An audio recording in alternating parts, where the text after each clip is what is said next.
Good day, I am Catherine Q. Montibon, student nurse at Davao Doctors College. Today I will be going to perform the parenteral medication, the intradermal, intramuscular, and subcutaneous injection with Torrent demonstration. First, for the preparation of intradermal, intramuscular, and subcutaneous, check the doctor's order, the medication administration record. Check MAR to make sure that the correct medication is being prepared.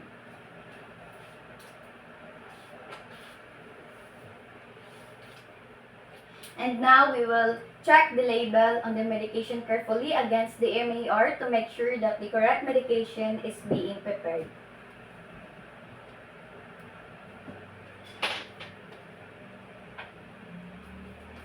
Okay, and now we will follow the 3 checks for administering medications. Read the label on the medication when it is taken from the medication cart. Second, before withdrawing the medication. And third, after withdrawing the medication. And now, also, we will organize the equipment to conserve time and energy. Next, preparing medication from vials for intradermal. First, perform hand washing or hand hygiene and observe other appropriate infection prevention procedures.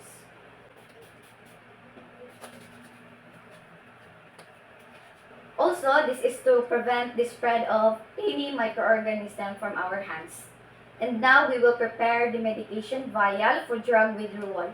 Mix the solution if necessary by rotating the vial between the palms of the hands, not by shaking. Remove the protective cup or clean the rubber cup of a previously opened vial with an antiseptic wipe by rubbing in a circular motion.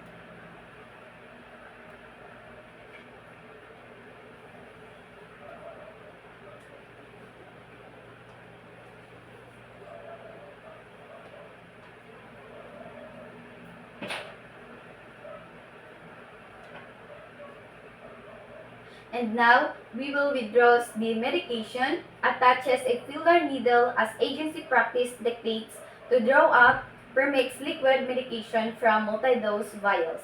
Ensure that the needle is firmly attached to the syringe. And now we will remove the cup from the needle, then draw up into the syringe and the amount of air equal to the volume of the medication to be withdrawn.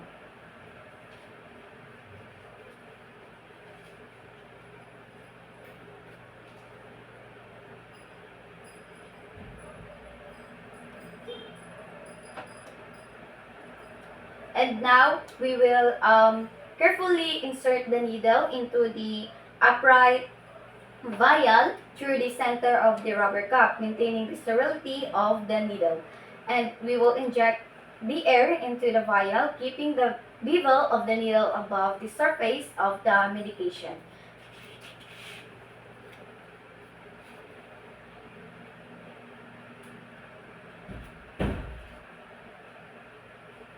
And now, we will withdraw the prescribed amount of the medication using either the following methods.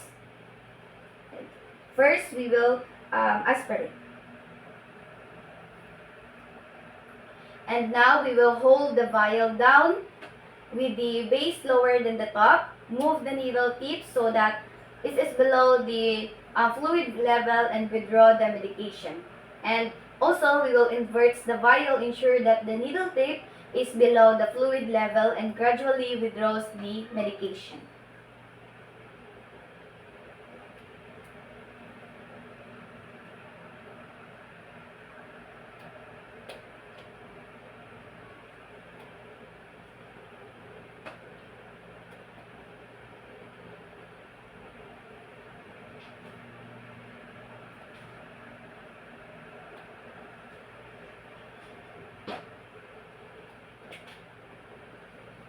Okay, and now we're done in the intradermal.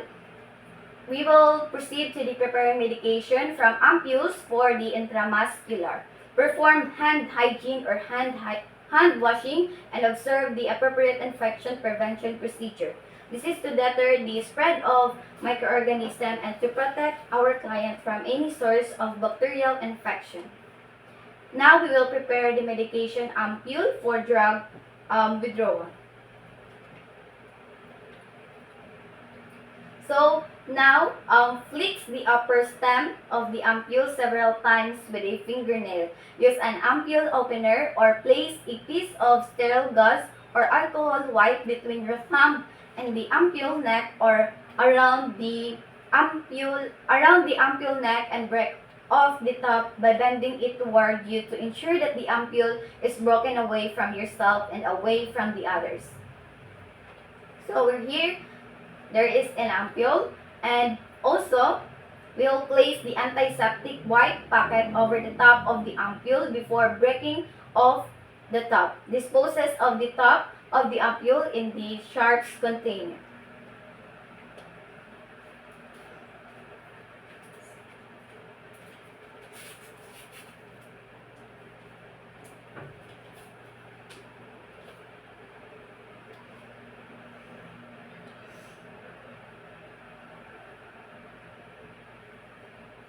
And now we will break the top of the ampule.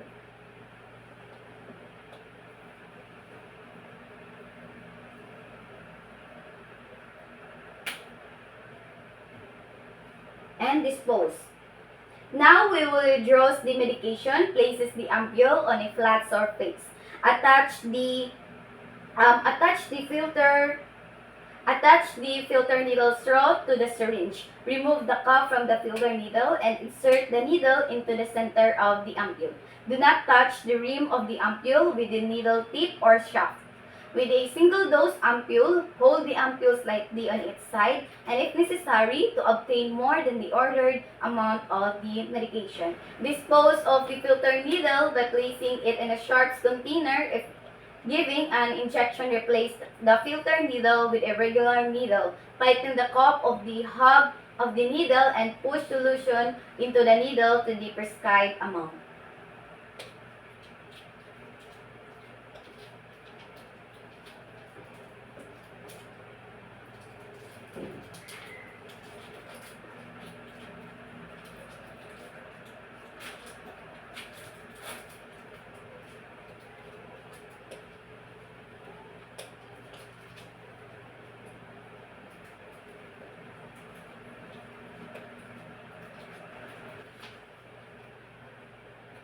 And now we will withdraw the medication.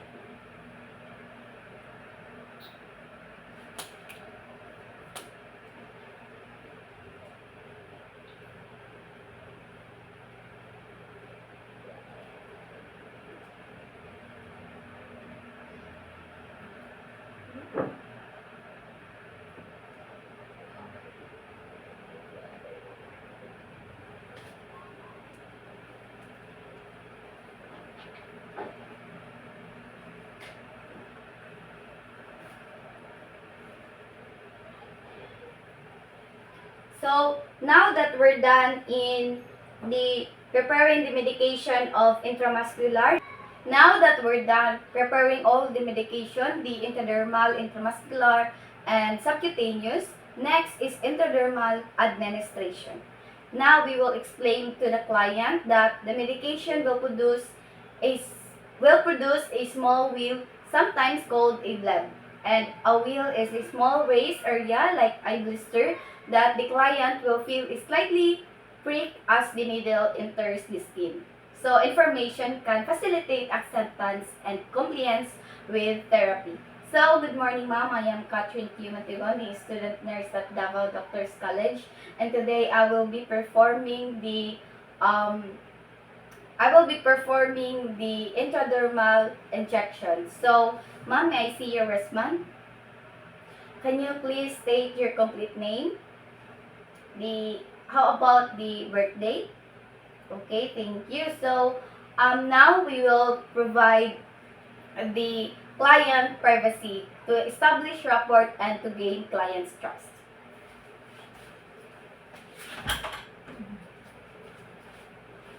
And now we will select a cleanse the site.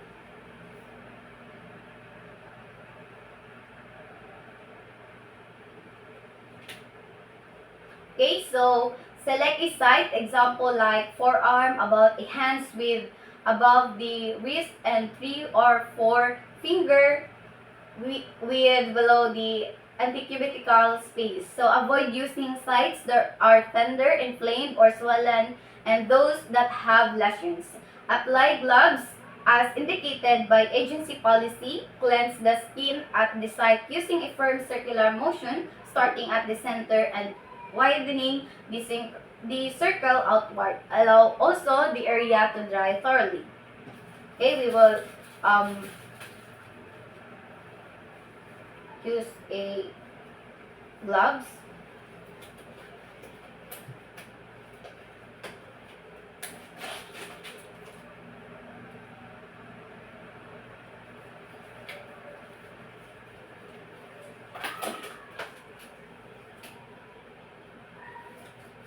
Okay, so now we will prepare the syringe for the injection and remove the needle cup while waiting for the antiseptic to dry. Okay, we will cleanse the area.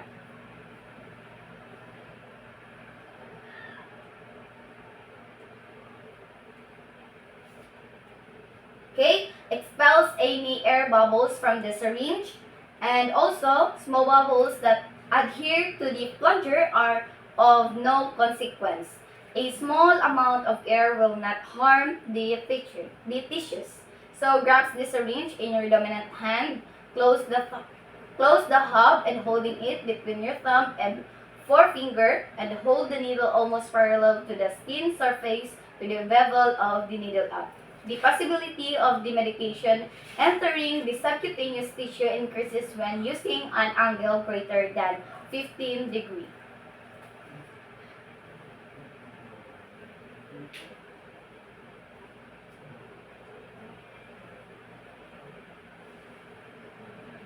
And now we will, with the non-dominant hand, pull the skin of the site until it's felt. For example, if using the ventral forearm, grabs the client's dorsal forearm and gently pull it to the tightened ventral skin. So that skin allow for easier entry of the needle and less discomfort for the client. So we will insert the tip of the needle far enough to the place bevel through the epidermis into the dermis. So stabilize the syringe needle, inject the medication carefully and slowly so that it produces a small wheel on the skin. So this is to verify that the medication entered the dermis.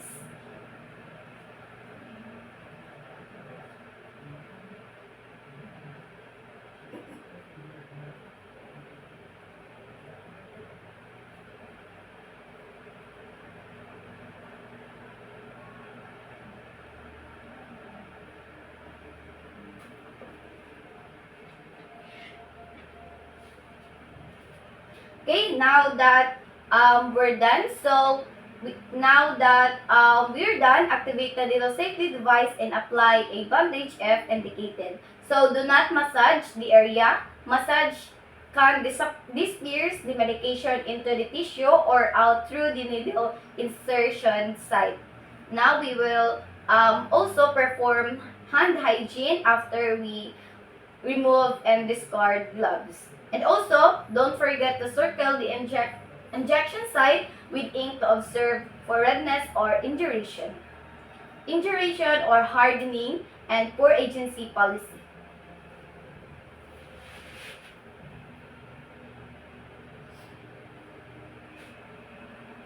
Okay? So now, don't forget to document all relevant information, records the testing material given, the time, dosage, route, site, and nursing assessments, and also evaluates the condition of the site of 30 minutes depending on the test, and measures the area of redness and induration in millimeters at the largest diameter and document findings.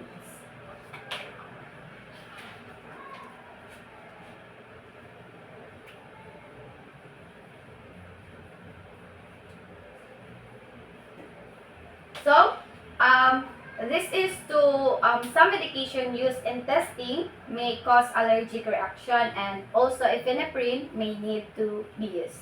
So, now that we're done in intradermal injection, we will proceed to the intramuscular injection. Prior to performing the procedure, introduce yourself and verify the client's identity using agency protocol to ensure that the right client received the medication. So, good morning, ma'am. I am back and I am Catherine Q. Matibon, a student nurse at Davao Doctors College. May I see your wristband po? Okay, can you please state your complete name and also your birth date? Okay, thank you.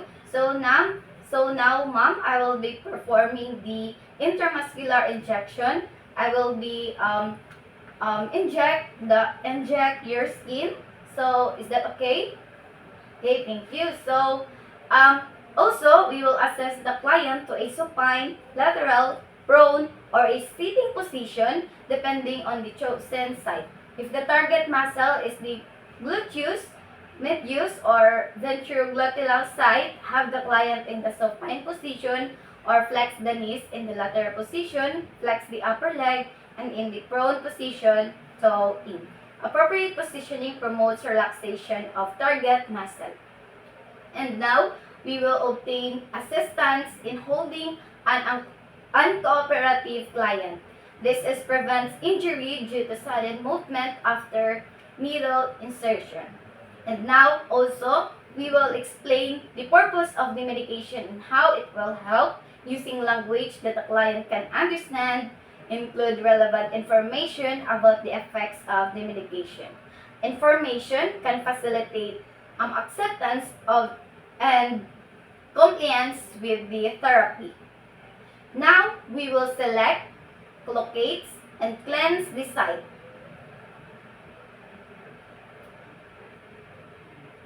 So, select a site free of skin, lesions, tenderness, swelling, hardness, or localized inflammation, and one that has not used frequently.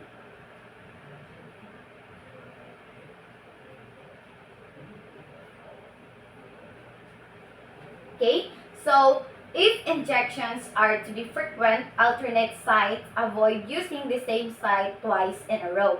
Locate the exact site for the injection, and now apply clean gloves. Clean gloves. So I already applied gloves, and this is to prevent transmission of infection through hand contact.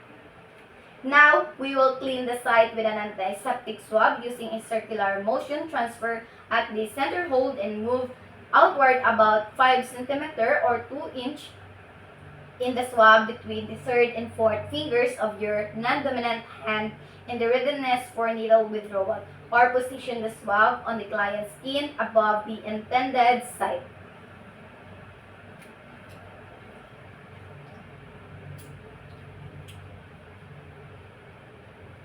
Okay, now that we're done in alcohol swab, so prepare the syringe for injection. So I already prepared the intramuscular injection.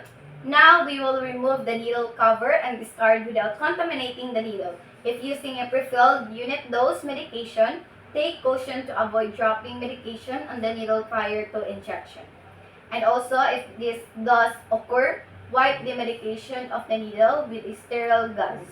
So now we will inject the medication using the Z-track technique. So use the ulnar side of the non-dominant hand to pull the skin approximately 2.5 cm to the side. And under some circumstances, such as for an emaciated client or an infant, the muscle may be pinched. So, holding the syringe will between the thumb and forefinger as if holding a pen.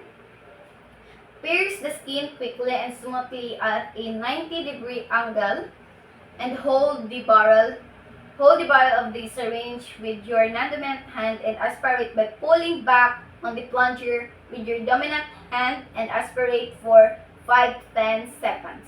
If blood appears in the syringe, withdraw the needle and discard the syringe and prepare a new injection. And now we will also, if blood does not appear, inject the medication steadily and slowly while holding the syringe steady if using the ventrogluteal site. After injection with 10 seconds, if using the ventrogluteal site, we will withdraw the injection.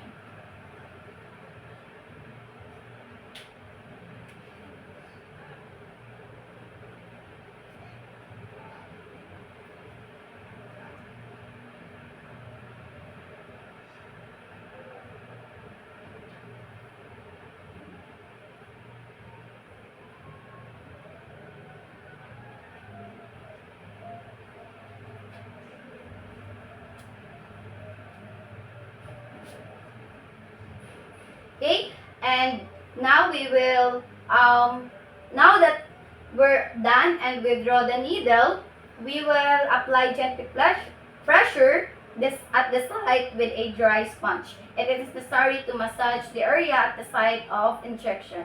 If bleeding occurs, apply pressure with a dry sterile gauze until it stops. Okay, now activate the needle safely device or discard the uncapped needle and attach syringe into the proper receptacle. And now we will remove and discard gloves and perform hand hygiene or hand washing. And we will not forget to document all relevant information, the time of administration, drug name, dose, route, and the client's reactions. To make sure, this is to make sure that the medication was given to the right client.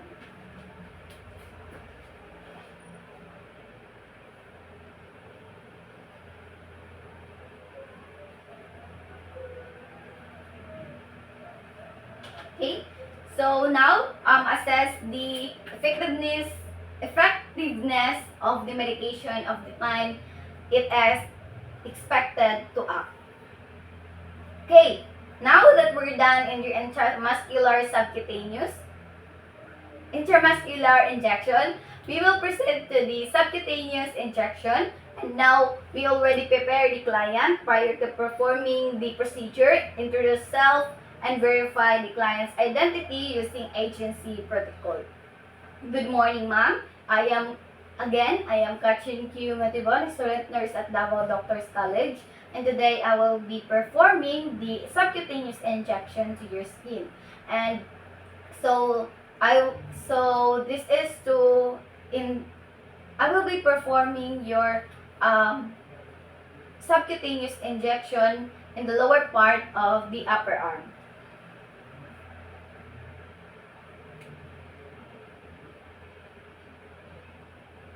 Or the other side is at the your lower abdomen.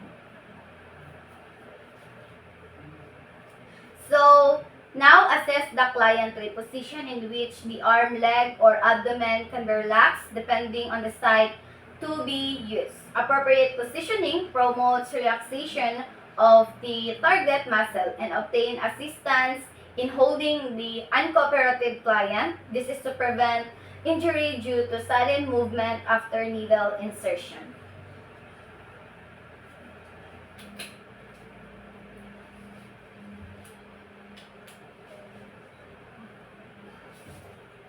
So, now we will explain the purpose of medication and how it will help using language that the client can understand. Includes the relevant information about effects of the medication. This information can facilitate acceptance of and complaints with therapy. So now, after that, we will select and clean the site. Select a site free of tenderness, hardness, swelling, and scarring, itching, burning, or localized inflammation. Select a site that has not been used frequently.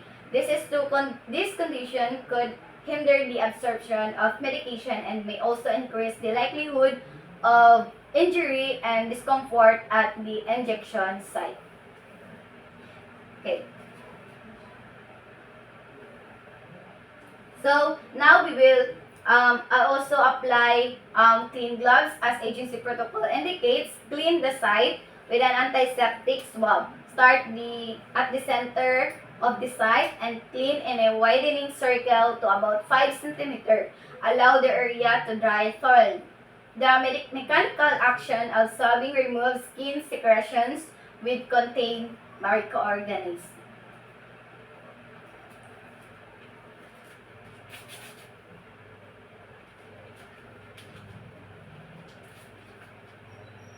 Now place and hold the swab between the third and fourth fingers of the non-dominant hand or position the swab on the client's skin above the intended site.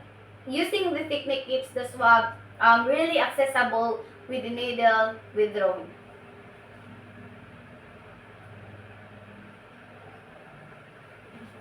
Okay, now prepare the syringe for injection, and I already prepared the subcutaneous injection. Now, we will remove the needle cap while waiting for the antiseptic to dry. Pull the cap straight off to avoid contaminating the needle by the outside edge of the cap. So, this is to also the needle will become contaminated if it touches anything but the inside of the cap, which is sterile. So, now we will inject the medication. Grasp the syringe into your dominant hand by holding it between your thumb and fingers. So with the palm facing to the side or upward for a 45 angle insertion, or with the palm downward for a 90 angle insertion, prepare, and also we must prepare to inject. So using the non-dominant hand, pinch. We will pinch or spread the skin at the side and insert the needle using the dominant hand and firm steady push. So we will inject the needle. When the needle is inserted, move your non-dominant hand to a end of the plunger. Some nurses find it easier to move the non-dominant hand to the barrel of the syringe and the dominant hand to the end of plunger.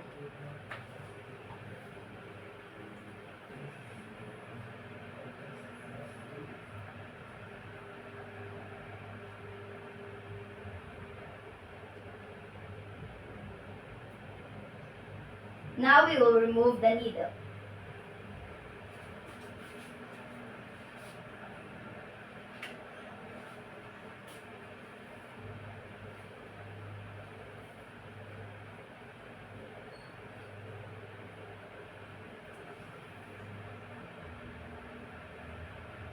So, after remove the needle, pulling along the line of insertion while depressing the skin with your non-dominant hand. So, depressing the skin places counter traction on it, and also we will minimize the client's discomfort when the needle is withdrawn. Okay, ma'am.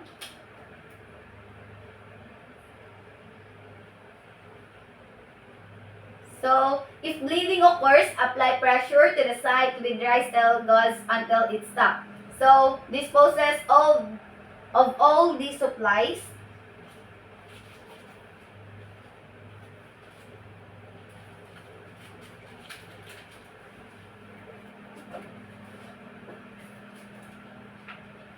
Dispose all the supplies appropriately. Proper disposal protects the nurse and others from injury and contamination. Assess the patient into a comfortable position. Flip down medication tickets if not using MAR. So, do aftercare. Remove gloves. Dispose used items in appropriate waste receptacles. Return other equipment to its proper place, especially the MAR machine. And also, do not forget to perform hand washing or hand hygiene.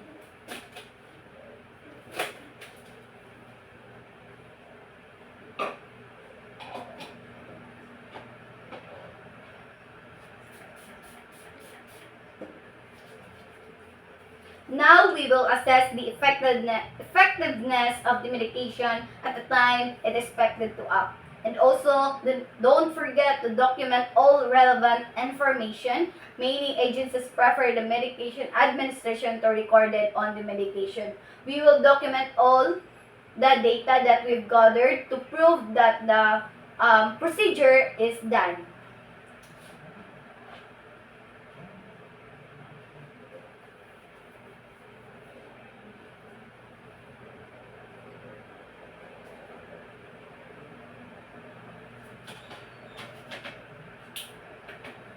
Okay, now, thank you for your cooperation, ma'am. All your cooperation will be thanks. So thank you so much, and I hope that you will have a nice day. That's all for my return demonstration about parenteral medication. Thank you.